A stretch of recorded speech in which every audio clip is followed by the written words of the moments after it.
ഇവിടെ ആരും ഇല്ലെന്നാ തോന്നുന്നത്. ഒരു ചക്ക കിട്ടുമോന്ന് അറിയാനാ. ചക്ക ചോദിച്ചു നോക്കാം. ചക്ക തരുവാണെങ്കിൽ ഒരു തേങ്ങായും കൂടെ ചൊടിക്കണം. ചക്ക പുഴുങ്ങാൻ തേങ്ങ വേണ്ട.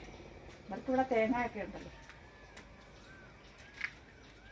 അയ്യോ, ഈ പ്ലാവേല ഒരു ഒറ്റ ചക്കയില്ലല്ലോ. എല്ലാം ഇവര് തിന്നു തീർത്തോ തമ്പുരാനെ? അയ്യോ, എത്ര ചക്കയായിരുന്നതേല്? മുഴുവൻ തിന്നു തീർത്തോ? നോക്കിയ ഒരെണ്ണമില്ലാതെ ഇവര് തിന്നു. ഇത് വല്ലാത്തൊരു തീറ്റയാണല്ലോ തമ്പുരാനെ. എന്നാ തീറ്റ ഇവര് തിന്നുന്നത്. ഈ മഴയും പിടിച്ച് ഉള്ള ചക്ക മുഴുവൻ വലിച്ചു കയറ്റും. ഒന്ന് കണ്ട് ചോദിക്കട്ടെ എന്നാ തീറ്റ അവര് തിന്നാണ്. കഷ്ടം തന്നെ. മനുഷ്യന്മാരിങ്ങനെയുണ്ടോ? ആരാ?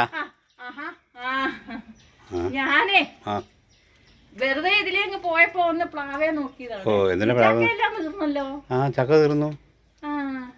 അത് എന്നാ ചെയ്തതാ? അത് പഴമായിട്ട് തിന്നു. ചക്ക അപ്പം ഉണ്ടാക്കി തിന്നു. ചക്കയപ്പം പിന്നെ പുഴുങ്ങി തിന്നു. പിന്നെ 2-3 കൊണ്ടൊരു കപ്പറ വന്ന് കൊണ്ടുപോയി അവര്. കൊറേ ചക്ക ഉണ്ടായിരുന്നു. ഉണ്ടായിരുന്നു, ഇഷ്ടമാതിരി ഉണ്ടായിരുന്നേ. അല്ല, കളഞ്ഞില്ലല്ലോ. കളഞ്ഞില്ല. നല്ല കാര്യം. ചക്ക മുഴുവൻ തിന്നു തിന്നു തീർത്തു. അപ്പൊ നീ വിചാരിച്ച ആളില്ലെന്നോ? അല്ല, ഞാൻ വിചാരിച്ചേ ഇതിങ്ങനെ വെറുതെ ഒരുപാട് ചക്ക കണ്ടായിരുന്നേ. അപ്പൊ ഇത് മുഴുവൻ ഇപ്പൊ എന്നാ ചെയ്യുന്നേന്ന് വിചാരിച്ചായിരുന്നു. ഏതായാലും നിങ്ങൾ കളഞ്ഞില്ലല്ലോ. അല്ല, ആരുടെ ഒരു ഒച്ച പറയട്ടായിരുന്നു. വേണ്ട, അലർന്ന് എന്തോ ദേഷ്യപ്പെടുന്നൊക്കെ. ആരാന്നറിയാമല്ല, ഒരു ഒച്ച കേട്ടു. അപ്പോൾ ഞാൻ ഇറങ്ങി വന്നേ. ആണോ? ഞാൻ ആരെയും കണ്ടില്ല കേട്ടോ. ഇല്ലേ? ആരെയും കണ്ടില്ല. ഇവിടെ ആരും ഇല്ലായിരുന്നു. തേങ്ങ ചോദിക്കണം എന്നൊക്കെ പറഞ്ഞിട്ട്. അപ്പൊ ആരാ പോയവര്? അത് പോയായിരിക്കും. ഞാൻ കണ്ടില്ല. തേങ്ങ ചോദിക്കണം എന്നൊന്നും ചോദിച്ചു ഞാൻ കേട്ടില്ല കേട്ടോ. ഇല്ലേ? ഇല്ലില്ല. ഞാൻ പൊക്കോളാം.